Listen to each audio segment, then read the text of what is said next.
सर्वसामान्यांच्या हक्काचा आवाज जागर जनस्थान।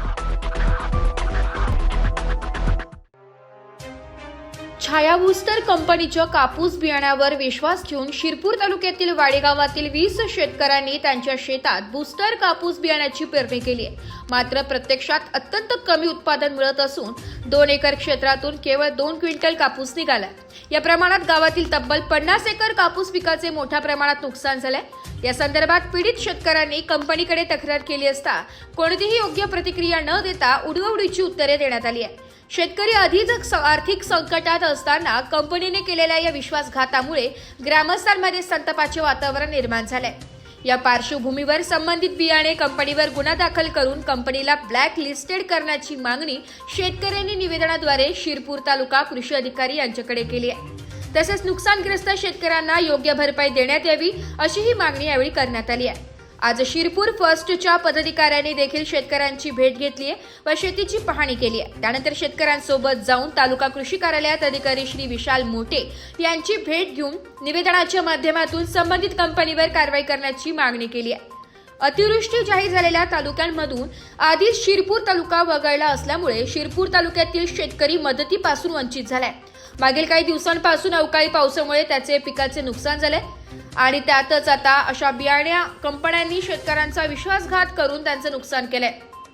प्रशासनाने त्वरित त्याची दखल घेऊन संबंधित कंपनी व त्यांच्या अधिकाऱ्यांवर गुन्हा दाखल करून चौकशी न केल्यास प्रशासनाच्या व कंपनीच्या विरोधात शेतकरी आंदोलन छेडतील असे हंसराज चौधरी समन्वयक शिरपूर फर्स्ट यांनी सांगितले। आता शिरपूर तालुक्याच्या वाडी गावामध्ये आपण आलेलो आहे। गेल्या 2-3 दिवसापासून अवकाळी पावसामुळे शेतकरीवरती मोठं संकट कोसळलेलं असताना अतिवृष्टी 9 ऑक्टोबर रोजी जाहीर झाली। त्या अतिवृष्टीमध्ये सपशेलपणे धुळे जिल्हा असताना फक्त शिरपूर तालुक्याला वगळण्यात आलं।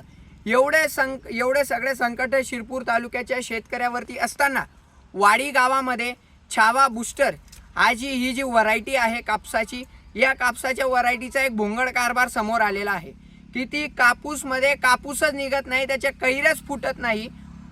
एकीकडे शेतकऱ्यावरती एवढा मोठा संकट असताना या बूस्टर सारख्या कंपनीने, या छावा सारख्या कंपनीने हा जो शेतकऱ्यांवरती घाला घातलेला आहे, जो अन्याय केलेला आहे, हा अतिशय चुकीचा आहे।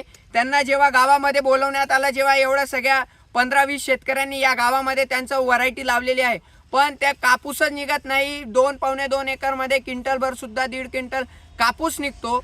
एक तर त्या कापसाला आधी भाव मिळत नाही, हमी भाव मिळत नाही, त्यातल्या त्यात वरतून नैसर्गिक आपत्ती आलेले आणि त्यातच अशा पद्धतीने बूस्टर आणि या छावा कंपनी सारखे हे असले धंदे जर का या कंपनीने लावले असतील तर हा शेतकऱ्यावरती अन्याय आहे। आणि जेव्हा आम्ही त्यांच्या अधिकाऱ्यांशी किंवा त्यांच्या प्रतिनिधींशी बोलणं केलं तर ते कुणीही अवेलेबल राहत नाही, ते फोनही उचलत नाही। तर या व्हिडिओच्या माध्यमातून या शेतकऱ्यांच्या वतीने मी आपले कृषी अधिकारी आणि माननीय जिल्हाधिकारी यांना निवेदन करतो की अशी जी कोणती कंपनी आहे, या शेतकऱ्यांचं जे नुकसान झालेलं आहे याला सर्वस्वी जबाबदार ती कंपनी आहे। त्या कंपनीने यांची नुकसान भरपाई तर द्यावीच, पण शासनाने याच्यावरती कडक कारवाई करून त्या कंपनीला ब्लॅक लिस्टेड करून पुढच्या वेळी असा कुठलाही शेतकरी त्यांच्यामध्ये फसू नये, ही जबाबदारी सर्वस्व प्रशासनाची आहे। आणि आज आम्ही इथं वाडीला आल्यानंतर या सगळ्यांची शेतकऱ्यांची भेट घेऊन हा सगळा भोंगळ प्रकार समोर आलेला आहे। तरी या व्हिडिओच्या माध्यमातून आम्ही निवेदन तर करणारच आहोत। तहसीलदार, प्रांत, कृषी अधिकारी, जिल्हाधिकारी यांना सर्वांना विनंती आहे की या छावा बूस्टर कंपनीला तुम्ही ब्लॅकलिस्टेड करा आणि यांनी जिथं जिथं त्यांचे ज्या शेतकऱ्यांनी जिथं त्यांच्या व्हरायटी पेरणी केलेली आहे, ज्यांना आज या पीक मिळालं नाही, त्यांना भाव मिळाला नाही, त्यांच्यावरती कारवाई झाली पाहिजे आणि यांना नुकसान भरपाई मिळाली पाहिजे, हीच मी आपणास या व्हिडिओच्या माध्यमातून निवेदन करतो। जागर जनस्थानसाठी प्रतिनिधी रूपक बिरारी, धुळे।